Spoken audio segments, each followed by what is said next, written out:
कल विरोधी लोग इतना जलेगा ना। और भाई आप लोग को खास बात बता देते हैं कि भाई विरोधी को जला करके ना राख कर देना है कल, क्योंकि हमारे पावर स्टार पवन सिंह का इतना ज़बरदस्त का सॉन्ग आ रहा ना कि जिस तरह के हमारे पावर स्टार पवन सिंह का फैंस बेसब्री से इंतजार कर रहे थे कि हमारे पावर स्टार पवन सिंह का सॉन्ग कब आएगा। तो भाई हमारे पावर स्टार पवन सिंह का देर से ही सॉन्ग आता है और इतना ज़बरदस्त और इतना यूट्यूब पे तबाही और तांडव मचा देता है ना कि विरोधी लोग का एकदम पछवाड़ा फट जाता है।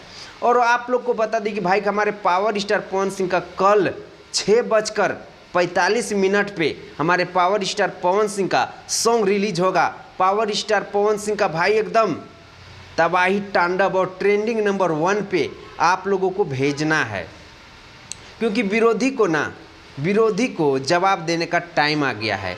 हमारे पावर स्टार पवन सिंह का अपना ही channel Pawan Singh official YouTube channel के माध्यम से साड़ी के तारी सॉन्ग को रिलीज किया जाएगा और इस सॉन्ग को लिखा है भैया विजय चौहान। और हमारे पावर स्टार पवन सिंह के साथ में आप लोगों को देखने के लिए मिलेगा समृद्धि सिन्हा।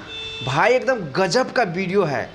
तो भाई आप लोग का हम ज़्यादा टाइम नहीं लेंगे। अगर आप लोग हमारे पावर स्टार पवन सिंह का फैन इस वीडियो को देख रहे हैं तो इस वीडियो को ज़्यादा से ज़्यादा शेयर कीजिएगा। अगर आप लोग हमारे चैनल पे नए हैं तो चैनल को सब्सक्राइब करके जुड़ जाइएगा। और आप लोग का क्या राय है कमेंट सेक्शन में अपना राय जरूर दीजिएगा। मिलता है आप लोगों से नेक्स्ट वीडियो में। वंदे मातरम, हर हर महादेव।